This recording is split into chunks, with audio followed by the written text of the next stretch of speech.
Hi, you guys. Welcome to Cancerian Chronicles. We are doing a pick a pile reading. So go ahead and take a moment to look at the crystals that you have here and pick your selection for pile 1, 2, or pile 3.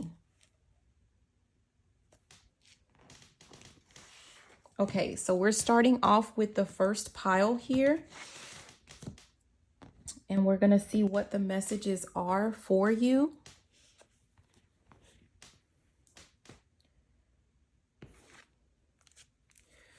Okay, so the first card that we have here is First Breath, which says Beginner's Mind. We have Sixth Chakra, which is Archangel Metatron. We have Rest and Rejuvenation. We have Man Holding a Heart. And for blind spot, we have 61 here. And let's see, 61 is temporality. So 61 is temporality. Someone is being guided to look at something in a different way with a fresh set of eyes.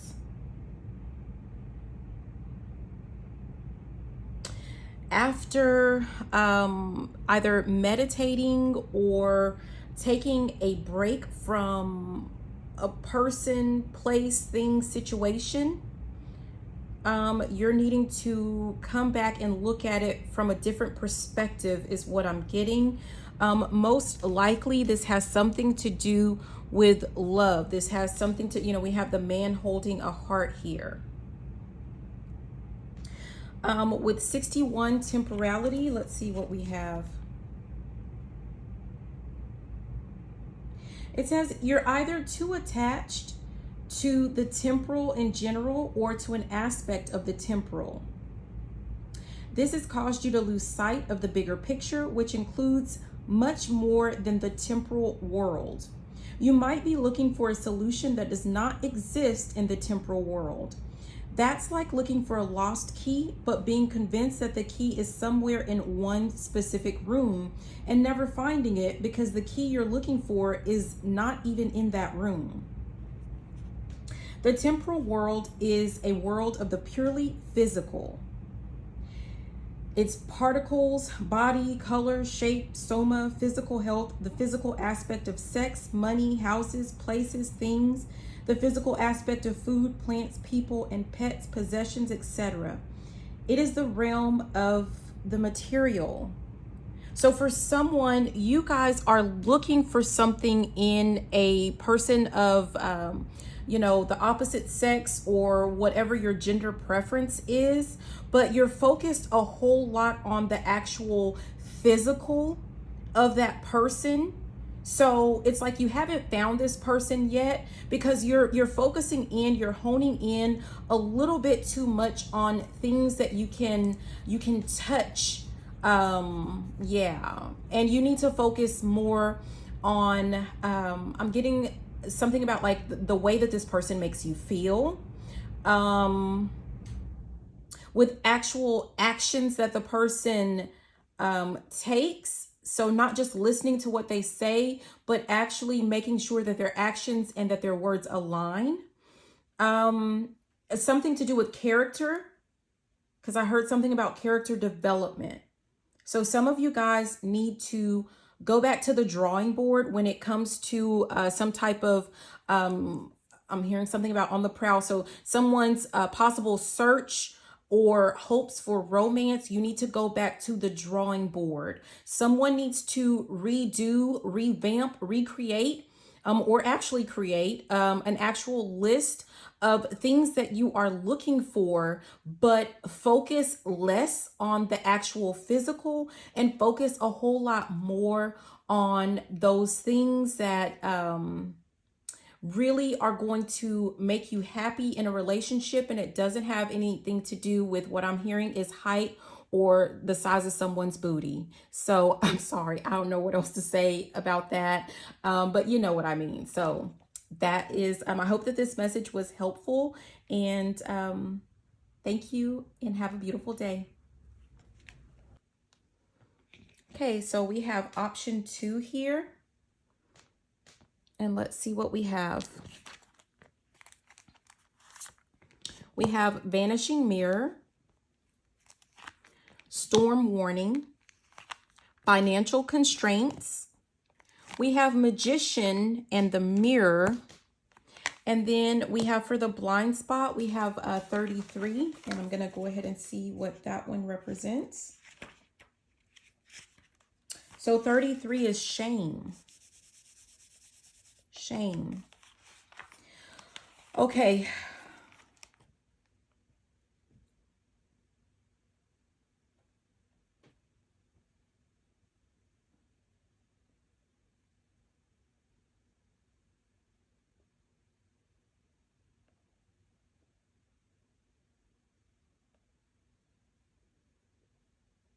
So this also has something to do with going back to the drawing board. If you watched option number 1, that was about going back to the drawing board. But this is something to do with like going back to the drawing board as it relates to how you see yourself. So I'm getting the sense of like someone that feels like they are constantly being tormented is what I'm hearing, but constantly in some type of storms, constantly things like breaking down or, you know, tearing down around them.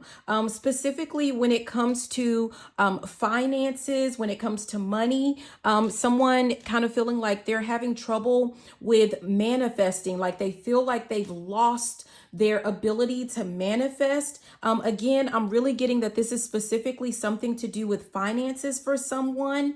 And what I'm getting is, so let's go ahead and look at number 33, which has to do with shame. And so it says, you're not seeing or admitting to your shame. You need to attend to your shame. Shame is one of the most misunderstood aspects of social behavior. The reason for this is that most people think that shame is solely a mental and emotional response to self-diminishing experiences, beliefs, and thoughts. The truth is, shame is much more primal than that, and it's more debilitating. Let's see. I'm being guided to skip.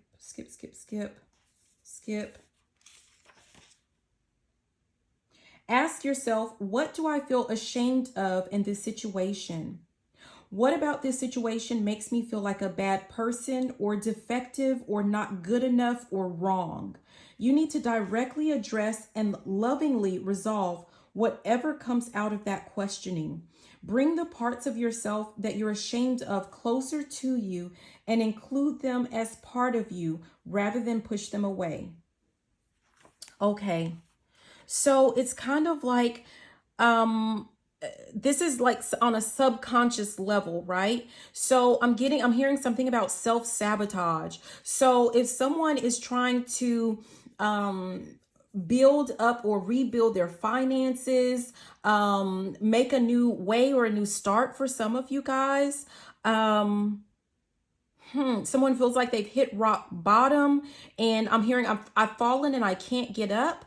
Someone's just kind of struggling with like, how do I put the pieces back together? Someone needs to go back to the drawing board of like who they are, to see or to realize how they got into a particular situation. Okay. And I'm going to say it's not that you did anything wrong. It's not to say that you deserved anything. If there was something to do with like a downfall of sorts, it's something to do with subconsciously you were self-sabotaging your own success. I'm hearing now something about a fear of success. Someone has a fear of success. I'm feeling really, really nervous, almost like I'm about to cry. Someone needs to go back to the drawing board to figure out what it is that you feel like you're ashamed of. And yeah, I mean, that someone needs to speak on it. There's something with my throat, like someone needs to speak on it. Maybe there's someone, like maybe you need to speak to someone, maybe a therapist. Someone needs to speak to a therapist, or someone needs to speak to a family member, or let me see. Friend. Yeah, something about someone's like a family member.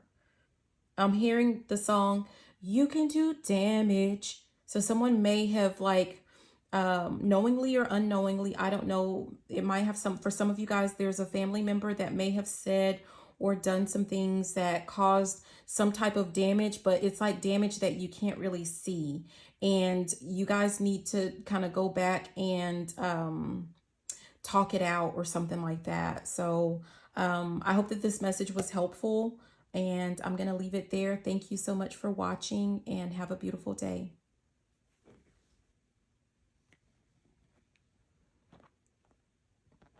Okay, so if you have selected option number 3, we're going to take a look. We have Caterpillar, which is opportunity. We have Goddess of the Moon.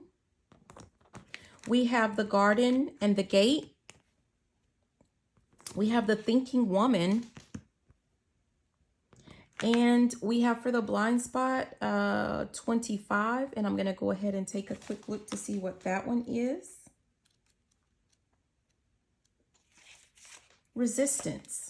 That's interesting, because I was like, right off the bat, I kind of got the sense of like someone's not making a move on a particular opportunity that's being presented to them for some reason. Like someone is resisting something. So, I mean, that's just basically what it is. For some of you guys, it may have something to do with like a family, starting a family or something like that. I don't know. I was just kind of guided to look at that number 4.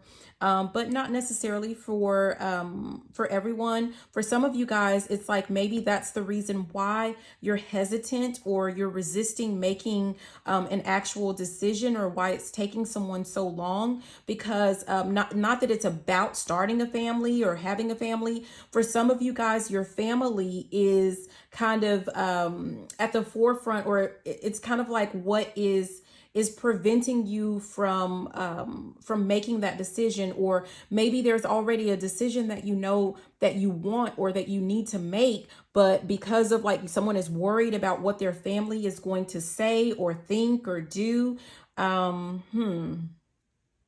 This has something to do with like maybe some type of secret, something that people don't know already about you. Maybe your family is not aware of something. Maybe this is like something that you've been working on in secret or in private.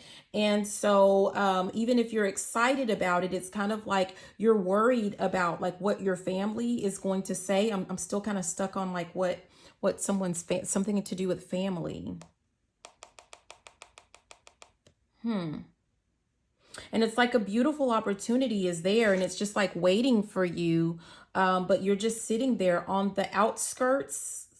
I'm hearing something about the outskirts of town, but someone is just like sitting on the outskirts, like not making a decision. Weighing your options. Someone is kind of stuck, just like weighing options. I'm going to go ahead and look at, 5 and 2. That's 7. That's like a lot of opportunities. Like, wow, a lot of options.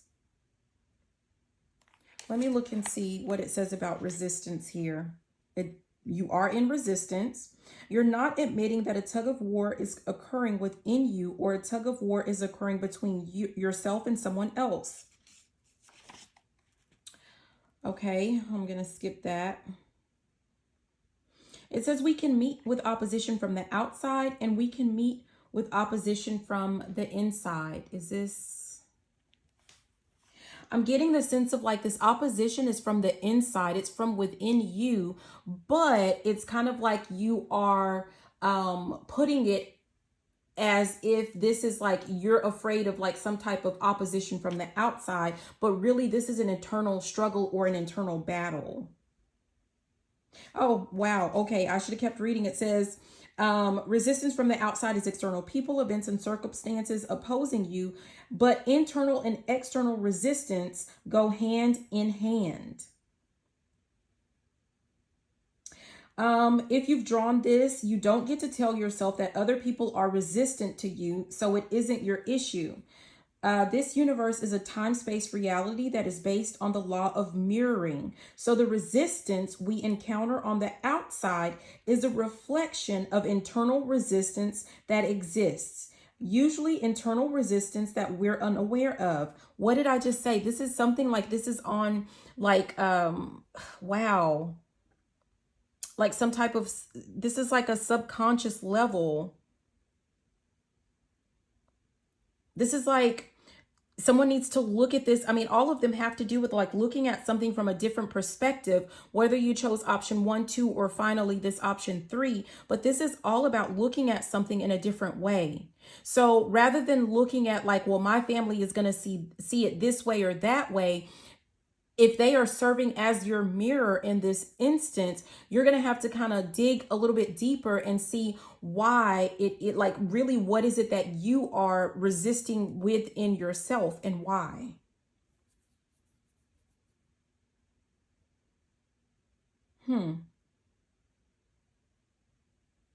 It says when it comes to internal resistance and oppositional force, and therefore resistance can come in the form of thoughts, words, or actions. For example, take the thought, I have plenty of money and it comes easily to me. A resistant thought may be, all I ever get is bills and I never have enough money for what I want. Resistant words may be telling someone that you love them when in fact you don't, or any other form of inauthentic speech. A resistant action may be getting drunk when you vowed to stay sober. The process you must go through to resolve the resistance is going to be determined by the specific circumstances. But one thing to remember is that your resistance deserves to be treated as valid and important, regardless of whether or not it is about something true or real. If you don't treat it this way, you will not be able to listen to that resistance and understand it with enough compassion to resolve it. You will also not be able to arrive at your personal higher truth in any given situation. Sometimes when we become aware of the aspects of us that are in resistance, we find that instead of opposing our true desires, they point to even deeper desires, and that going in the direction we were intent on going was in fact the opposite of what was best for us. Everyone experiences resistance in their lives and in themselves. The people who are massively successful at creating the life they want to live are the people who can resolve the resistance so that their energy is not split and is instead all facing in the same direction and moving towards the same thing. The rule of thumb is this: you must directly deal with the resistance first before doing anything else. No action should be taken from a place of resistance. So again, I guess all that kind of goes right back to, you need to figure out what it is, or why it is that you are hesitant, or why it is that you're resistant, right? And only then can you kind of go ahead and make your final decision. So I hope that this message was helpful. Thank you so much for watching and have a beautiful day. Bye now.